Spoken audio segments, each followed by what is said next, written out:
미국의 2년과 10년물 국채금리 역전폭, 지난주 중반부터 계속 100bp 이상 확대된 상태인데요. 오늘은 장중한 때 무려 120bp까지 벌어졌다고 합니다. 1년 전을 생각해보면 장단기 국채금리 역전 현상이 지속됐을 때 당시 잘 나가던 스냅의 주가가 무려 40% 가까이 폭락한 바 있는데요.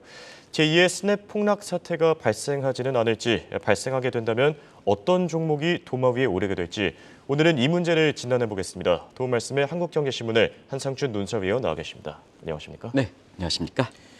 네, 우선 미국 증시를 보면은 어제 한번 진단해 주시기도 했는데요. 바그너 이 용병의 반란 사태 그렇게 큰 영향은 없었던 것 같습니다. 네, 하루 뒤늦게 글로벌 인베스트 뱅크들이 예. 좀 영향이 적다 이렇게 얘기하고 이제 보고서가 나옵니다는 예. 우리가 어제 아침에 이런 사태에는 그 증시적인 측면에서 집중 분석할 정도로 이게 큰 이슈는 아니다는 것 좀 말씀을 드렸었는데요. 예. 사실 시장의 모습은 그대로 전개되고 있다 이렇게 됐습니다. 일단 가장 그 직접적으로 이게 먼저 시장이 개설됐던 것이 아시아 증시죠. 예. 그래서 대표적으로 한국 증시는 어제 그 코스피 지수가 오히려 거꾸로 12% 올랐죠. 예. 그래서 10% 넘게 지금 우리 정영구 PD께서 요즘 많은 일이 많은 과정에서 굉장히 좀 몸이 안 좋을 정도로 아침에 그 고생을 많이 하고 계시는데요. 예. 지금 12포인트 정도 올라갔습니다. 그래서 3대 지수가 우리도 선물까지 포함하면 다 올라가는 모습이고요. 가장 직접적으로 영향을 받는 것이 유럽 증시 아니겠습니까? 예. 국별로 이렇게 그 명암이 있긴 하지만 대체로 보면 직접적인 영향을 받는 유럽 증시도 사실 지금 거의 영향을 받고 있지 않다 이렇게 됐습니다. 그런 과정에서 미국 증시는 왜 이렇게 떨어졌을까 하는 측면에서 보면 오늘 장단기 금리 스프레드가 너무 벌어졌기 때문에 경기 침체 우려 때문에 그렇다는 것을 말씀드리겠습니다. 예. 사실 그 미국의 그 장단기 금리 차 한번 이렇게 보면 오늘 장중 한때 2년물과 10년물이 120bp 정도 한때 이렇게 제가 그 방송 원고를 만들 때가 우리 시간으로 2시 한 40분 정도 됐는데요. 그때 한때 120bp 가깝게 됐습니다. 예. 사실은 그동안 그 나스닥 지수에서 빅테크 업종들이 굉장히 테슬라라든가 엔비디아가 기존의 펄이든가 이런 걸 설명할 수 없을 정도로 올해 많이 올라왔지 않습니까? 나스닥 것은 지난 그 상반기 동안에 한 20%, 26% 정도 아마 반기 실적으로는 최고 많이 올라간 이런 수준인데요. 자연스럽게 거품 얘기를 많이 했습니다. 근데 그 누가 빌미가 됐겠느냐, 누가 거품 분비가 불기가 되겠느냐 하는 그런 차원에서 2년물과 10년물의 금리 스프레드가 이렇게 역전되다 보니까 작년에 이맘때쯤에 이렇게 안 좋은 추억도 겹쳐서 오늘 그 테슬라라든가 엔비디아 특히 골드만삭스가 사실 그 테슬라에 대해서 이례적으로 향후의 그 주가 전망에 대해서는 좀 불투명한 그 전망을 내놓다 보니까 예. 오늘 테슬라 주가가 아마 비교적 큰 폭으로 떨어졌는데요. 이런 것이 이렇게 나스닥 지수가 큰 폭으로 떨어졌던 배경이다 이렇게 됐습니다. 예. 테슬라가 한 6% 정도 떨어졌는데요.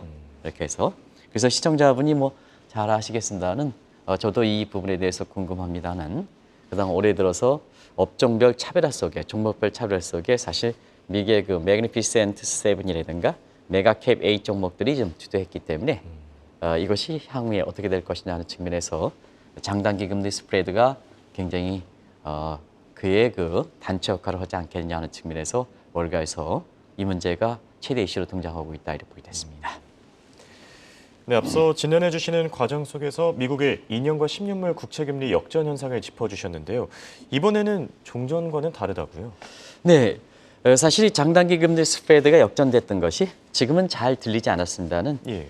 작년 6월부터 장단기 금리 스프레드 역전 현상이 지금까지 이렇게 되면 1년 이상 지속되고 있다 이렇게 됐습니다. 그래서 과거 같은 경우는 장단기 금리 스프레드가 지속된다 하더라도 이렇게 예. 1년 넘게 지속되는 경우는 없거든요. 그래서 첫 번째 특징이 장단기 금리 스프레드의 역전 현상이 사실 1년 넘게 지속되고 있다 하는 이 측면에서 종전과 다른 점이다 하는 것을 말씀드리고 오늘도 그렇습니다. 2년물과 10년물의 장단기 금리 스프레드의 대표적인 물 두 가지 가지고도 한 마감물은 한 100bp 넘었습니다는 장중한 때 120bp 정도 확대됐고 그다음에 종전에 장단기 금리 스프레드를 따질 때 3개월물과 10년물을 따졌거든요. 왜 이렇게 분석했을까, 바뀌었을까 하는 것을 조금 이따 말씀드리겠습니다. 예. 연구 페이퍼를 통해서. 그래서 종전에 장단기 금리 스프레드를 얘기할 때 3개월물과 10년물의 역전폭은 150bp가 넘었습니다. 그래서 지금 장단기 금리 스프레드가 특정 물의 중심이 아니라 전 물로 확대되는 양상이다 하는 것이 종전과 다른 점이다 하는 걸 말씀드리겠습니다. 그러면 이제 시청자분이 눈에 익은 2년물과 10년물 가지고 예. 7개월상에 어떤 변화가 됐을까 하는 것을 좀 말씀드리겠습니다.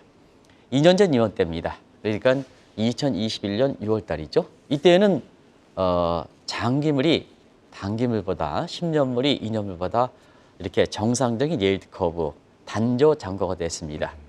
플러스 130bp까지 갔습니다. 근데 작년 3월에 금리를 올렸죠, 페드가. 예. 이때가 이렇게 상승폭이 이렇게 정상적인 폭이 좀 둔화되면서 그래도 13bp 정도 이렇게 유지됐습니다. 근데 작년에 시청자 여러분 기억나시겠습니다는 당시에 그 스냅에 대해서 국내 그 증권사들이 굉장히 스냅의 주가에 대해서 굉장히 낙관적으로 봤습니다는 사실 6월 달에 장단기 금리 스프레드가 역전됐습니다. 그때 당시에 한 25bp 정도 역전됐는데요.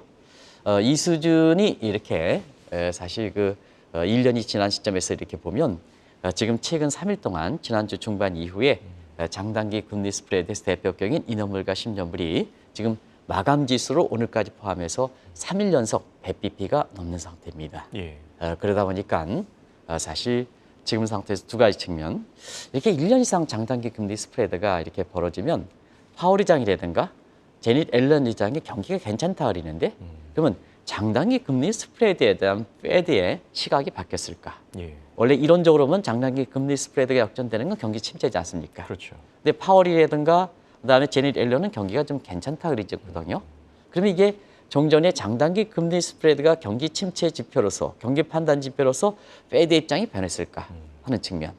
이게 이제 첫 번째 궁금으로 한 점이고요. 예. 그다음에 두 번째는 결과적으로 보면 시장이 이기는 게 아닌가.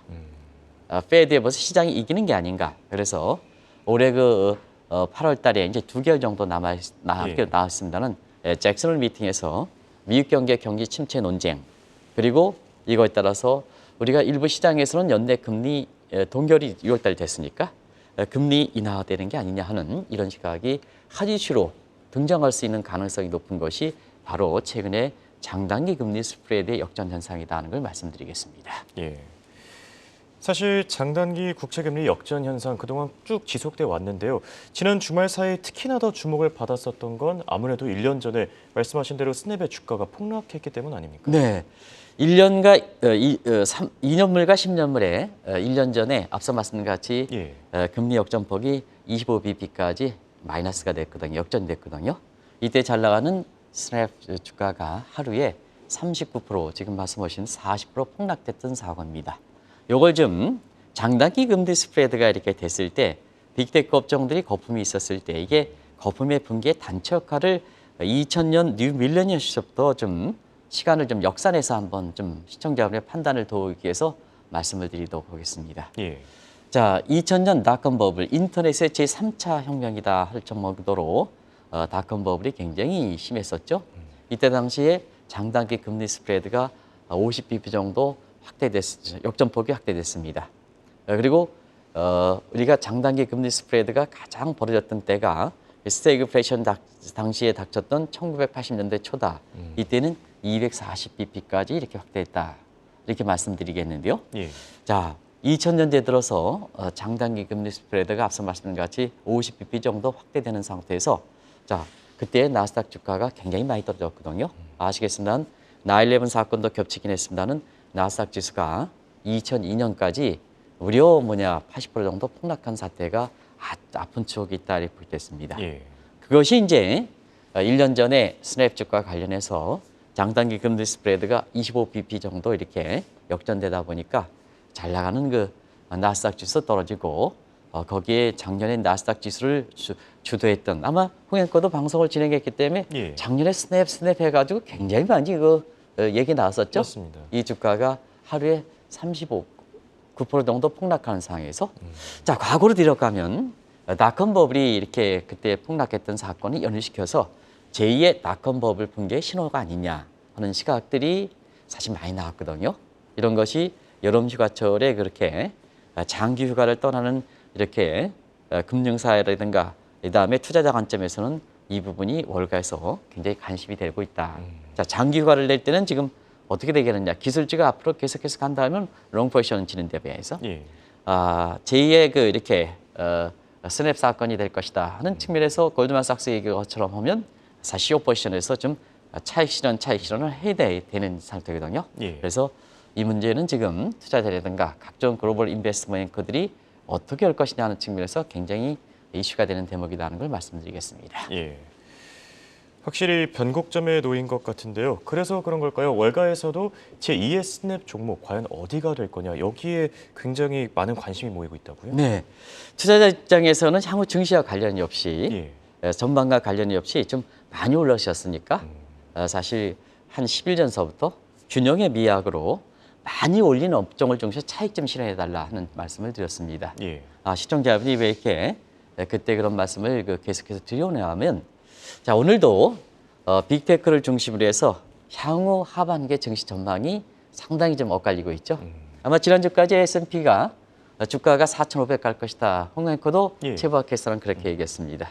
근데 오늘 장단기 금리 스프레드 역전되면서 3대 지수가 이렇게 하락되다 보니까 이제 S&P 지수가 3,900까지 떨어질 것이다 하는 측면에서 미국에서 대표 업종인 S&P 지수 가지고 강세장이냐 약세장이 서로 갈림길이 있다 이렇게 보이됐습니다.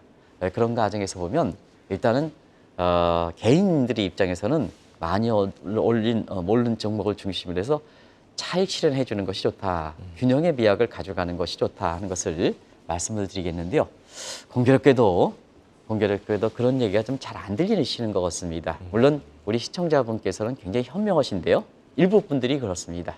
어제도 바그러의 반란 사건으로 아주 유튜브라든가 이런 쪽에 굉장히 집중적으로 얘기하고 있습니다는 집중 분석하는 것이 오히려 증시 입장에서는 부정적일 겁니다. 투자 판단을 흐트릴 것입니다. 그래서 이럴 때는 플랫하게 신중한 자세를 견지하는 것이 좋다 하는 것을 말씀을 드렸었는데요. 예. 코스피가 당장 12% 올라가지 않습니까? 그렇죠. 그런 측면인데요.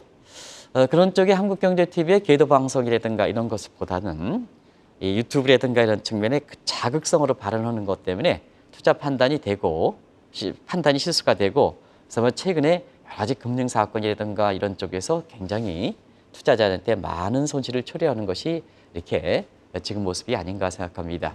그래서 어제 각종 금융 사고와 관련해서 이복현 금감원장께서 사실상 경제 관련 중에서 가장 잘하고 계십니다는 더 좀 애써 주십사. 그래서 좀 금융 사고 이거 좀 정리 좀 해줍시다 하는 것을 왜냐하면 시간이 가면 갈수록 이 투자자들의 피해가 진짜 많지 않습니까? 그렇죠. 그런 과정에서 어제 그런 계도 방송을 좀 다소 강하게 좀 말씀을 드렸었는데요. 그럼에도 불구하고 지금 미국도 빅테크 업종을 중심으로 해서 마지막에 사시는 포머족들이 있는 것 같습니다. 자, 이 사람들 같은 경우에는 상반기에 나스닥 지수가 26% 오르는 상태에서 그거에 대해서 남이 돈 버니까 배 아파서 이렇게 빅테크 업종들이 업종을 사고 있습니다는 지금은 갈림길에 놓여 있다. 많이 오를수록 갈림길에 놓여 있다는 것을 꼭 좀 말씀드리겠습니다. 예. 자, 그런 상태에서 지금 아주 극단적으로 치미고 있죠. 그래서 지난주에 주식 빅테크 업종보다 더 위험 자산이 정크 펀드다 하는 말씀을 드렸습니다. 정크 펀드가 화랑을 인기를 끌고 있다. 이거는 뒤늦게 빅테크 업종을 주시는 포머족과 맥을 같이 하거든요. 그런 과정에서 사실 오늘도 나스닥이 비교적 많이 떨어지긴 했습니다는 그럼에도 불구하고 투자 심리는 어떨까? 빅스 지수가 14 내입니다. 이거는 2019년 2월 이후로 12월 이후로 가장 낮습니다. 예. 아직도 포머족이라든가 정크 펀드 같은 극단적 이익을 초래하는 극단적 위험 자산을 이렇게 선호하는 심리들이 남아있다는 얘기입니다. 그리고 오늘 골드만삭스라든가 이런 쪽에서 테슬라라든가 엔비디아 아마 정경크에서 보여주시겠습니다는 테슬라 오늘 주가 아까 보여줬습니다. 예. 엔비디아 주가도 한 3% 정도 가깝게 예, 떨어졌을 겁니다. 그죠? 그래서 이 RSI에서 주가 상대 강도 지수를 이렇게 보면 지금 전반적으로는 빅테크 업종들이 70을 넘어서 감해서 국면입니다. 그중에서 엔비디아라든가 테슬라는 감해서의 RS 지수가 90 정도 이렇게 넘사다 보니까 예. 빅테크 업종이라든가 이런 데 거품 얘기가 나올 수밖에 없고 조그만 아스가 가는 상처가 가는 사건이 이렇게 터졌을 때에는 이 거품이 붕괴되는 게 아니냐. 그리고 실제 발생 여부와 관계없이 장단기 금리 스프레드가 역전이 이렇게 벌어져서 그럼 1년 전에 아픈 추억, 스랩 아픈 추억. 그다음에 2000년도에 사실 그 9/11 사건을 계기로 해서 닷컴의 버블 붕괴, 제2의 닷컴 버블. 이것이 실현 여부와 관계없이 사실 투자자들한테 되새긴다는 얘기입니다. 예. 그러면 투자자 입장에서는 어떻게 될까 하는 측면에서는 한 10일 전에 말씀드린 이런 거에 대한 리스크 노출하는 것보다는 좀 차익을 실현해 놓으면 현금도 하나의 종목이니까 차익을 실현하니까 이런 부분에 대해서 좀 느긋한 입장에서 견디지 않겠냐, 스트레스 없이 견디지 않겠느냐 하는 이런 측면이거든요. 예. 그런 것이 지금 월가에서 지금 많이 나오고 있다는 걸 말씀드리겠습니다.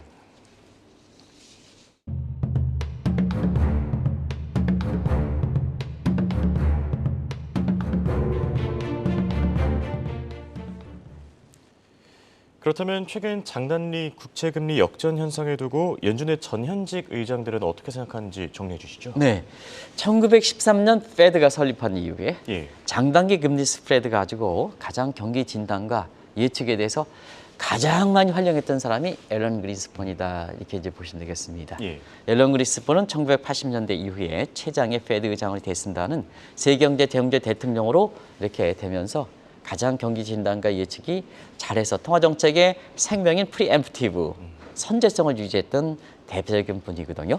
이분의 입장에서는 사실 그린스펀 전 의장 입장에서는 지금의 미국 경제가 장단기 금리 스프레드가 역전되는 것, 이 부분이 가장 믿으셨으니까 장단기 금리 스프레드가 지속기간이 1년이 되고 모든 물로 확대되니까 경기에 대해서 안 좋을 수밖에 없죠. 예. 물가는 잡혔습니까? 아직도 물가는 안 잡히죠. 왜냐하면 5월 달에 CPI가 4%니까 인플레 타겟팅 선의 2%에 비해서 여전히 높으니까 물가 높죠. 장단기 금리 스프레드가 지속되고 1년 이상 지속되고 그다음에 모든 물로 확장되니까 가장 믿는 입장에서는 그린스펀 입장에서는 경기가 스태그플레이션이다 하는 쪽으로 얘기 나오는 거죠. 예. 그러나 앨런 의장은 this time is different. 이건 지금은 다르다. 이 얘기를 아마 시청자분이 아실 거로 이렇게 생각하고요. 근데 최근에 지난 주말부터 장단기 금리 스프레드가 2년물과 10년물이 100bp 이상 확대되다 보니까 앨런 의장이 그랬죠. 지난 주말에도 경기 침체 징후가 없다 하는 것을 아마 홍 앵커랑 최부학 해석께서 전해주고 저도 그 말씀을 드렸습니다. 예. 그래서 지금의 전현직 입장에서는 이 부분에 대해서 서로 다르다 하는 걸 말씀드리는데요. 정작 페드의 파월 의장과 예. 페드의 입장은 어떻게 될까 하는 측면을 지금부터 말씀드리겠습니다. 자, 페드 입장에서는 지금 골치 아플 겁니다. 6월 달 이렇게 경제 전망, 수전 전망이 현재 잉크도 마르지 않았습니다. 자, 6월 달 경제 전망 한번 수치를 보겠습니다. 올해 성장률 3월 달에 0.4%로 봤습니다. 그런데 3개월 만에 미국의 올해 성장률 1%로 2배 이상 확장시켰습니다. 그러면 경기는 사실은 파월 의장도 사실 그 하반기에 경기 침체 징후가 있다 하는 부분에 대해서 페드의 전망치는 저렇게 높게 해놨으니까 파월과 페드 간에 사실 그 미스매치가 되는 부분이 있고 예. 그다음에 장단기 금리 스프레드가 시장에서는 역전되는 현상이 발생했는데도 불구하고 페드 입장에서는 저렇게 성장률 올려놨으니까 이게 뭐 하는 거냐 도대체. 그리고 지난주에 한번 보겠습니다.